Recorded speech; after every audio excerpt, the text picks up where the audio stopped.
guys, today I'm in Paradise, aka the International Chocolate Salon in San Francisco, where you can taste endless amount of chocolates from a variety of vendors. And these, mind you, are gourmet chocolates. So let's go in and see what's cooking.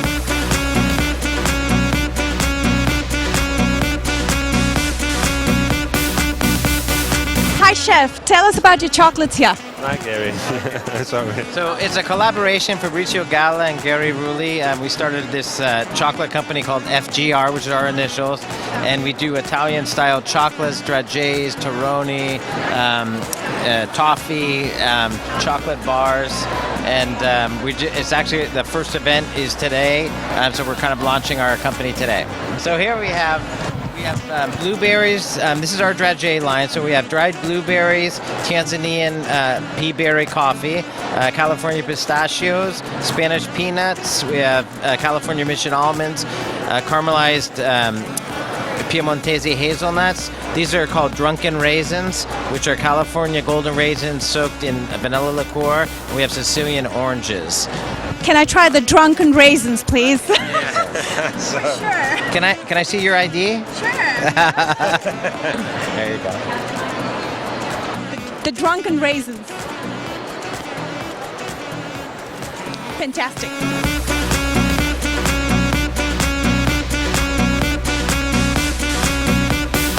Dan, so tell us, why do your chocolate look so attractive? Well, we work very hard at that to sort of color code the chocolate flavors so people can easily recognize their favorite chocolate flavors in our boxes. And how do you color code these? Well, each of the 60 different flavors we make has a unique color code that we normally stencil on using a transfer sheet and largely custom color combinations. And what kind of flavors do you have? Well, of course we have the standard flavors of milk and semi-sweet, but we also have, sort of at the flavor extremes, a Marrakesh flavor, which is a blend of 31 spices from North America. We buy the spices whole, grind them, and then infuse our cream to go into the ganache. To the other milk side of things, we use a Lapsang Souchong tea, which has a smoky black tea flavor that we infuse into milk chocolate. So we have a very broad range of flavors, ranging from spices to herbs, as well as all the traditional mochas and caramel flavors. Sounds exotic. I can't wait to try your chocolates. You should. So Dan, tell us, what is this? Well, that's our Marrakesh flavor, and we make our 60 different flavors in 4 different sizes. This is the mini bond size. It's about 5 grams. So this is an infusion of 31 different North African spices blended into the chocolate. Let me try it.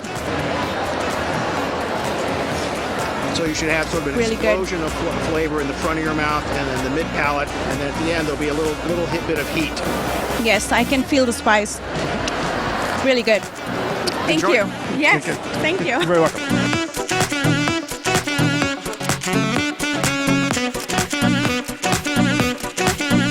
So Art, tell us about Amano chocolates. Amano chocolate is actually the world's most highly awarded chocolate.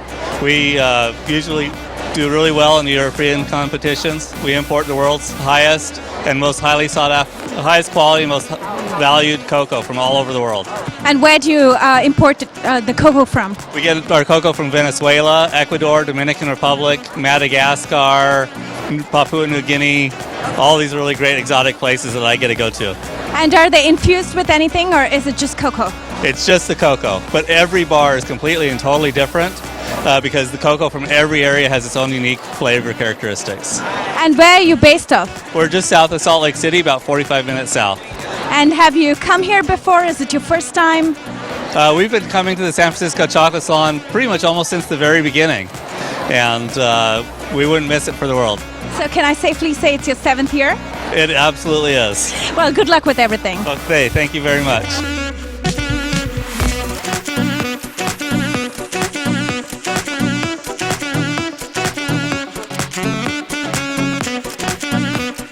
Hi there, looks like you're having a great time here. Tell us all about it.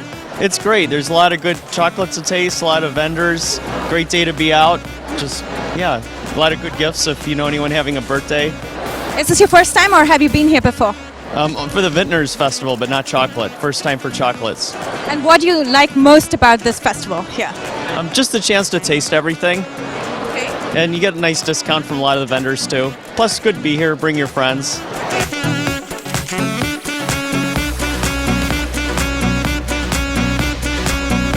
What is your favorite part of the chocolate salon? The favorite part is Cocoa Bella because the chocolate is really good and fair trade. And do you believe in fair trade too? Absolutely. It's a worldwide problem. And what was your favorite part? Just the whole experience of being able to see the people and smell the smells and taste the tastes. And is this your first time, ladies? Yes, it is. Yes. Will you come back next year? Yeah, absolutely. Earlier.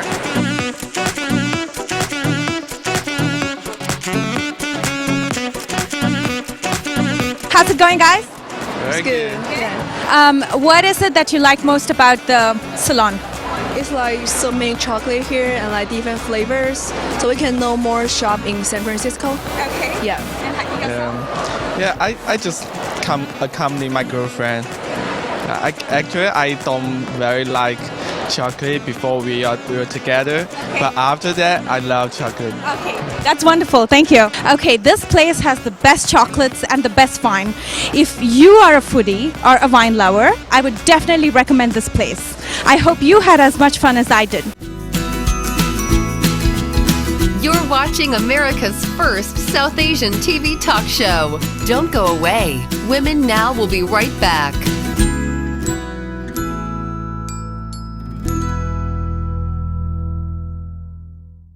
Hello viewers, I'm here at the Delancey Street restaurant, which is located at 600 Embarcadero in San Francisco, which is a part of the Delancey Street Foundation.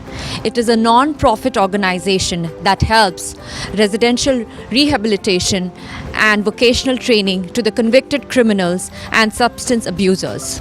I'm really excited about meeting all these wonderful people inside and the founder of this organization. So without further delay, let's go in.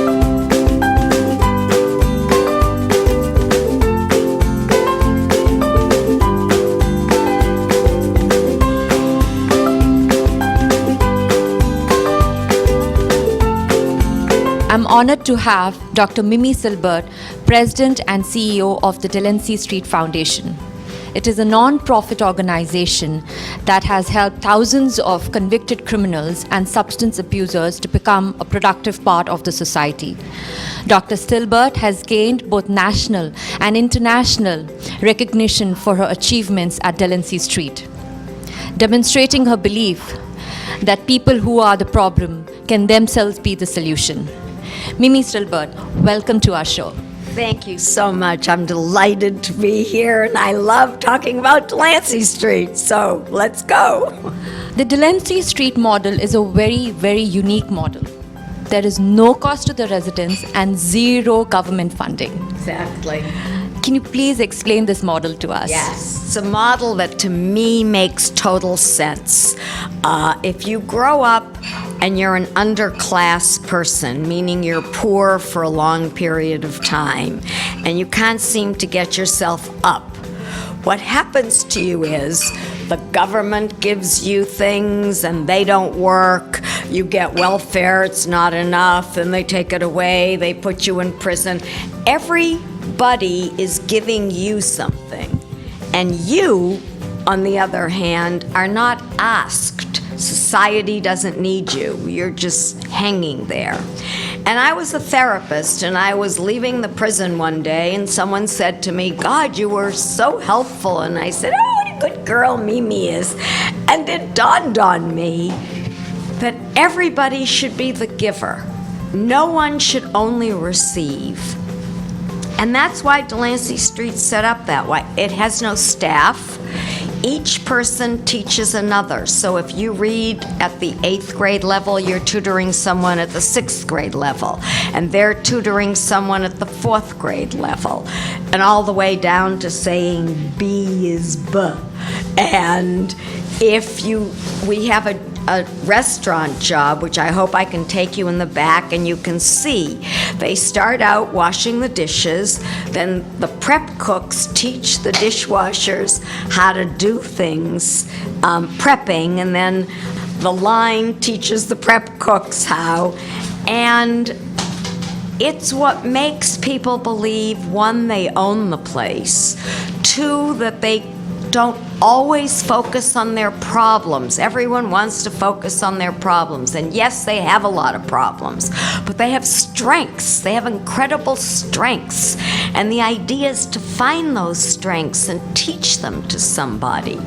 And when you do that, you find out that they're capable of learning all kinds of things that they didn't learn in society, that they can teach them to each other, that we don't have to charge them, that we take no government money, and that the people have within them the strength to basically be a revolution to all the CEOs and big shots of the entire world who are not doing as great a job as they should, and our residents do, I think, an incredible job. So what are the skill sets your residents require for them to graduate? Well, we require our residents just about everything. They have to get a high school equivalency, so even if they start out not learning, they have to learn that. Then we teach them a lot of academic skills. What I think of when I was in school in the 50s, we had to learn Russian literature, women's literature, different things that art that took you to museums, music that wasn't just the music you were born with. And so we teach around, after they get able to read and write, we teach how to live a life. We also teach people how to live with themselves and how to understand how they're so self-destructive and how to recognize it and fix it. No big deal. We all make mistakes. Fix it. And we teach them how to get along, because most of them are in gangs, and they're in gangs by race, and they hate each other, and often in prison they kill each other.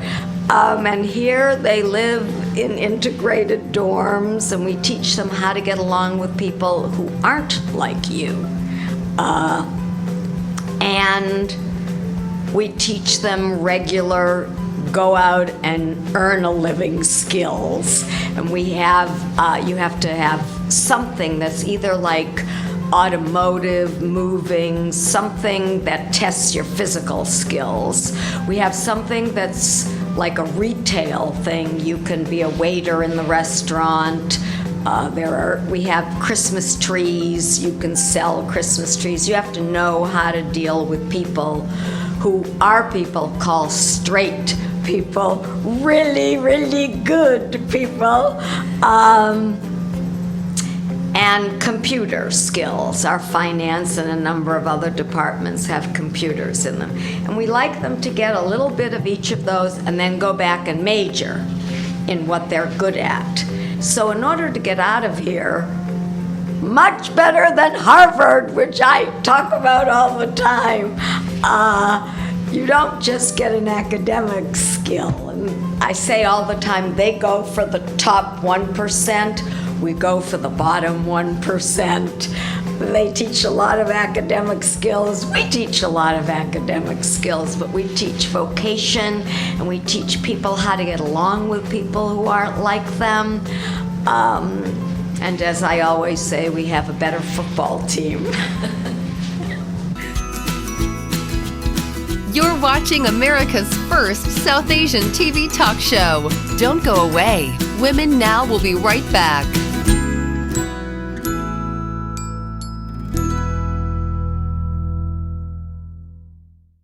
We are here with Rena Williams at the Delancey Street restaurant. Let's hear her story.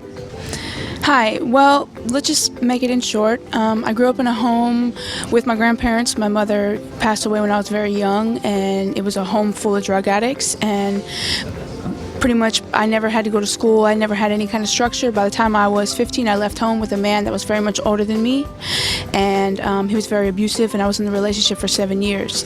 And in that time, I was in and out of prison 3-4 times, and the last time I was looking at doing a lot of time, 10 years, and I decided to ask to come to Delancey Street, in which case I was accepted.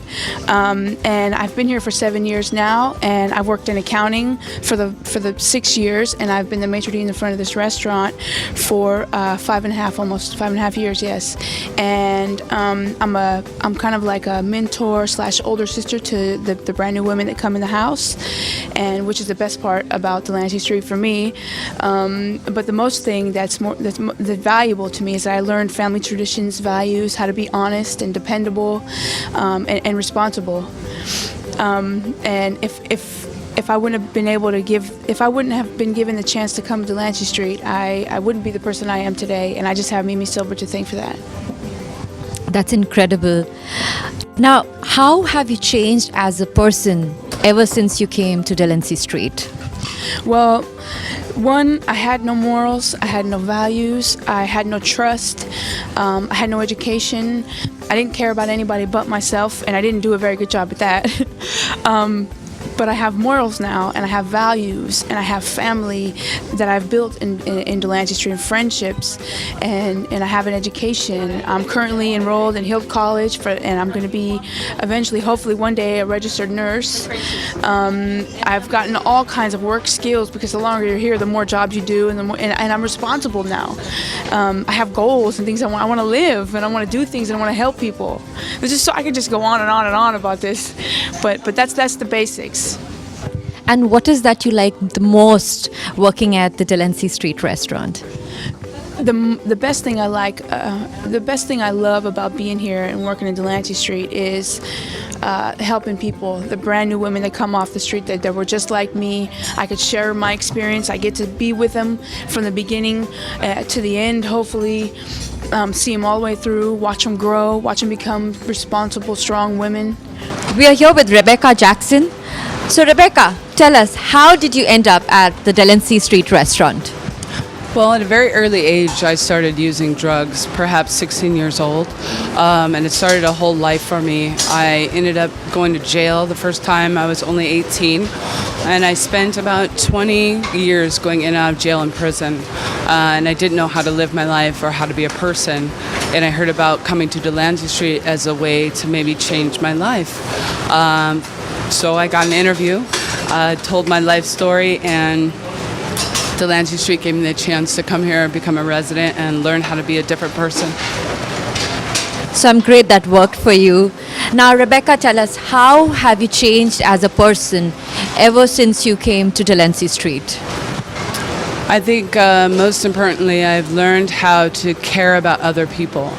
I've changed also to learn how to work and finish school and basic things like that. But most important, I think that I've changed as a person because I've learned that caring about others and putting other people ahead of myself is what helped me change. To learn how to not be selfish and to really care about my community and help the other women that are here learn how to change their lives. And each one teach one is how we do it in Delancey. And in the act of giving, I changed as a person when I wasn't even looking. As any other organization, Delancey Street has its own ups and downs. How do you handle these failures personally, and how does Delancey Street as an organization handle these failures?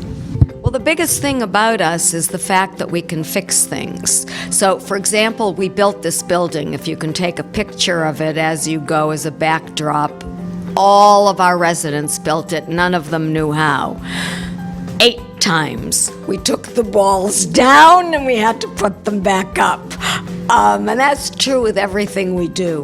We do something, we make a mistake, we say, oh, we went to the left, let's go to the right. We have to fix everything. And how I handle it personally is not correct. I think someone in my position ought to be stronger, ought not to take it personally. Every time we have a failure, I cry like a 13-year-old. But then I get up and I get my strength up and I go back out out and I say, here we go, because this is what we do. This is what Delancey Street does. We fix problems. Let's go.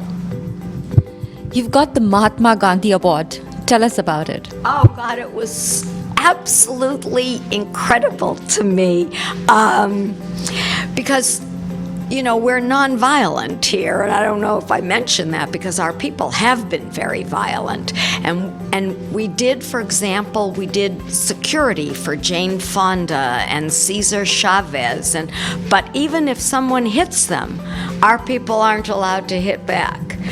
And we end up with our people, many of the murderers, who never get caught up with each other. And to get this, and I've quoted lots of his sayings in the past, so I have all these principles without this and business without, you know, he has all these fabulous sayings that are not just about nonviolence. And then they called me to get this award, and well, just like I said, when we fail, I cry. I succeeded. I got the award. I also cried. It was a really important. I mean, of all the great men, I guess he's about the greatest. Thank you, Mimi, for joining us on our show. I'm sure our viewers would love to eat at the restaurant, to support a noble cause, have great food, and enjoy the great service. Thank you once again. It was great meeting all these wonderful people at the Delancey Street restaurant. I'm so glad that they now have a ray of hope. I truly believe in Mimi and what she said about people who are a problem can themselves be a solution. I hope you like this episode of Women Now.